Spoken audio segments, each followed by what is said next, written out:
Birthdays always carried a sense of nostalgia for me, memories of childhood, candles flickering atop cakes, loved ones gathered in warmth.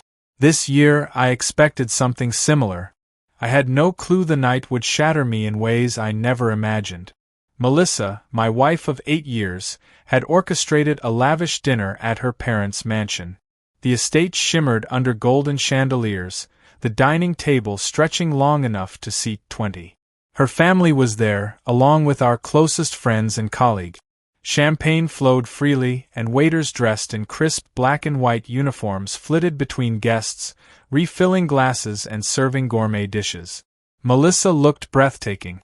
Her emerald green dress hugged her body in all the right places, its silk material catching the light as she moved.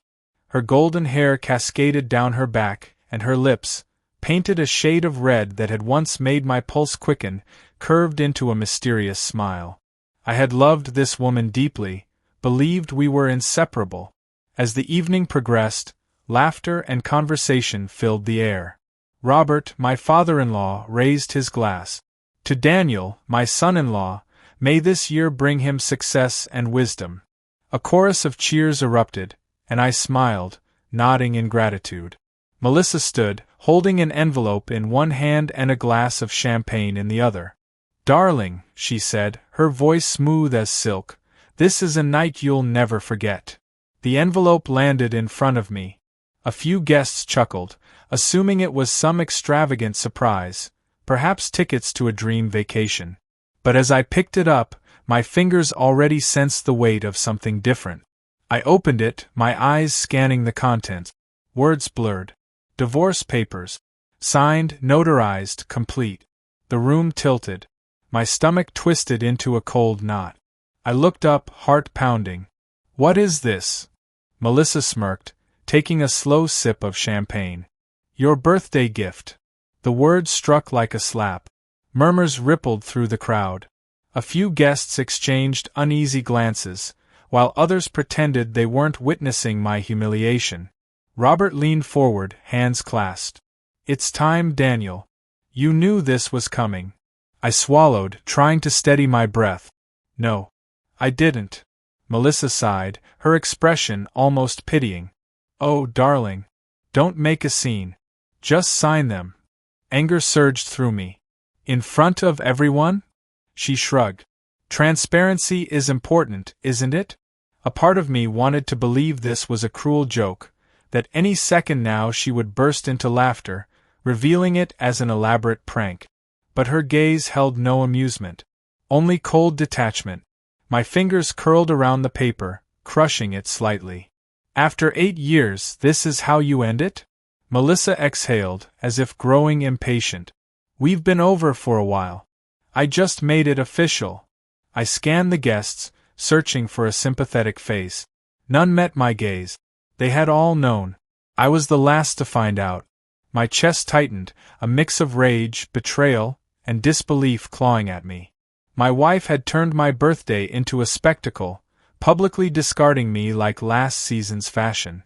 Melissa leaned down, her lips inches from my ear. "You were never enough for me, Daniel." Something inside me snapped.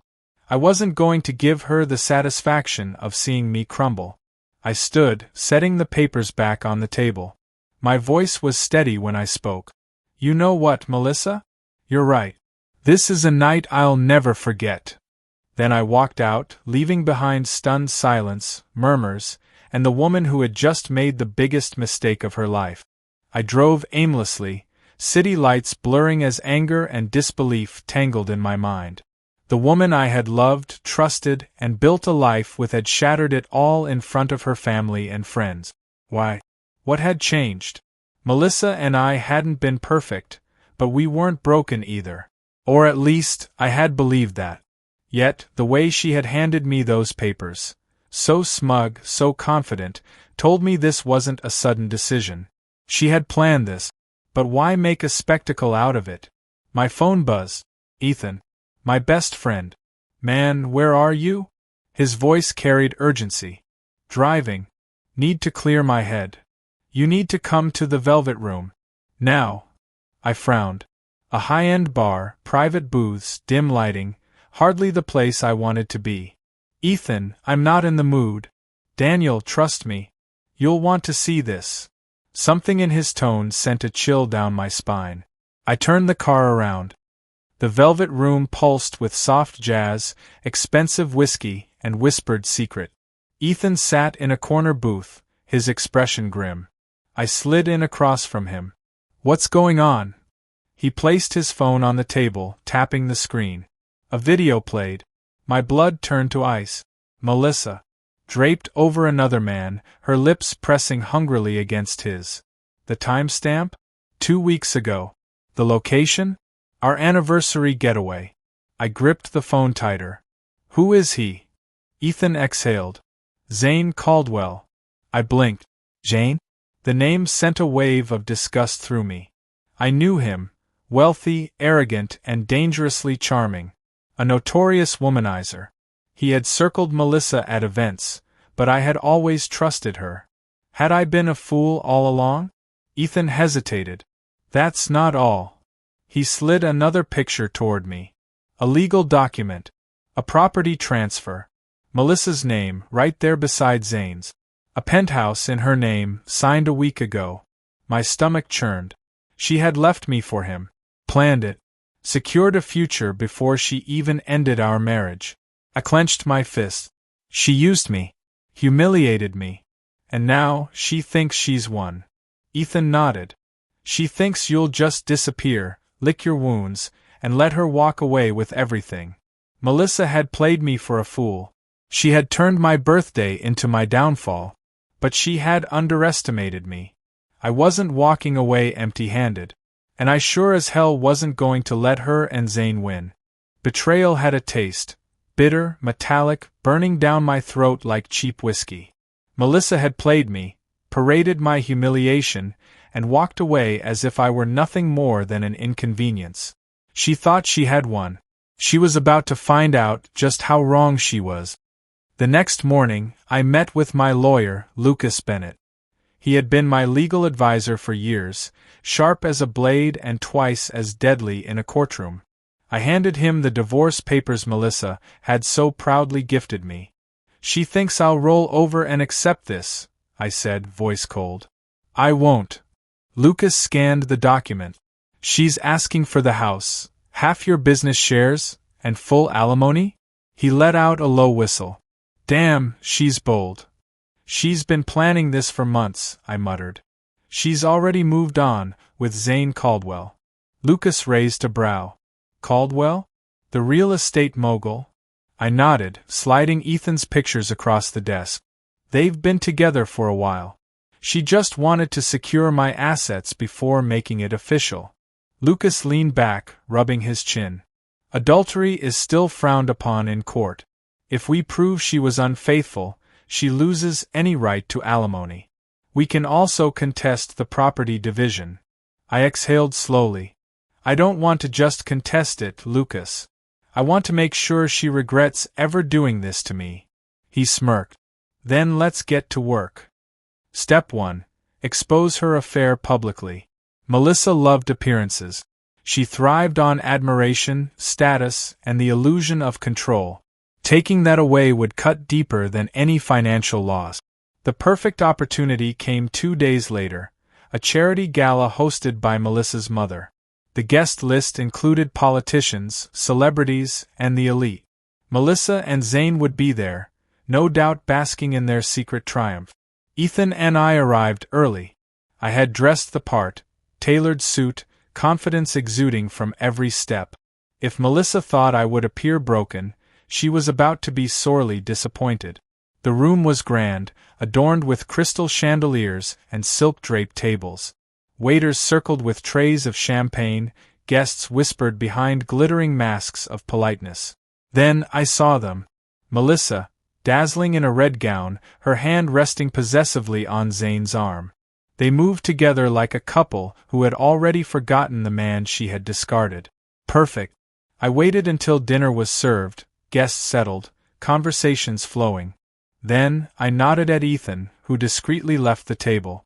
Minutes later, the large projector screen in the center of the hall flickered to life. The video played. Melissa. wrapped around Zane, kissing him.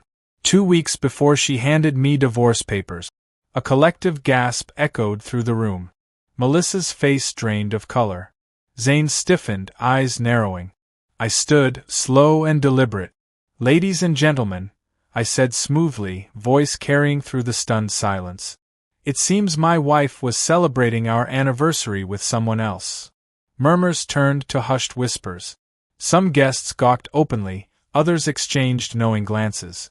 Melissa shot to her feet. "Daniel, stop this." I tilted my head. "Oh, I'm sorry, darling. I thought transparency was important to you." Zane pulled away from her slightly, as if realizing he had just been dragged into my game. I turned to the crowd, offering a polite smile. "I apologize for the interruption. Please, continue enjoying the evening." Then, I walked away, leaving Melissa to drown in the scandal she had created. Step 1, complete. But I wasn't done yet. Melissa sat frozen, her fingers clutching the folder of evidence as if she could will it out of existence. Her confidence, her smug arrogance, gone. I didn't linger. I left her there, drowning in the consequences of her own betrayal. But I wasn't done yet. The next morning, I met with James again. He was already grinning as I walked into his office. "She's panicking," he said, sliding his phone toward me. "Her lawyer called this morning, begging to renegotiate." I smirked.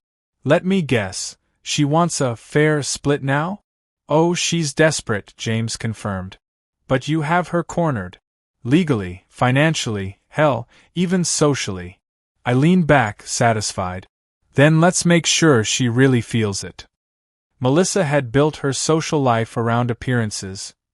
Luxury, exclusivity, the illusion of power. She thrived on status. Losing me? That was one thing. Losing everything? That was her nightmare. So I made sure the news spread. A cheating wife, caught red-handed, losing everything in the divorce. It wasn't long before whispers turned into full-blown gossip. Friends who once fawned over her suddenly kept their distance. And Zane? He wanted nothing to do with her once he realized she wasn't bringing wealth into their relationship, just baggage. It didn't take long before she was alone. One evening, I was sipping a drink at the Velvet Room when I heard her voice behind me. "Daniel." I turned. Melissa stood there, eyes hollow, her once pristine confidence reduced to regret. "I made a mistake," she whispered. I set my glass down, looking at her. Really looking at her. The woman who had once been my world, now nothing more than a lesson learned. "No, Melissa," I said calmly. "You made a choice. And now, you live with it." I stood, buttoned my jacket, and walked away, this time for good.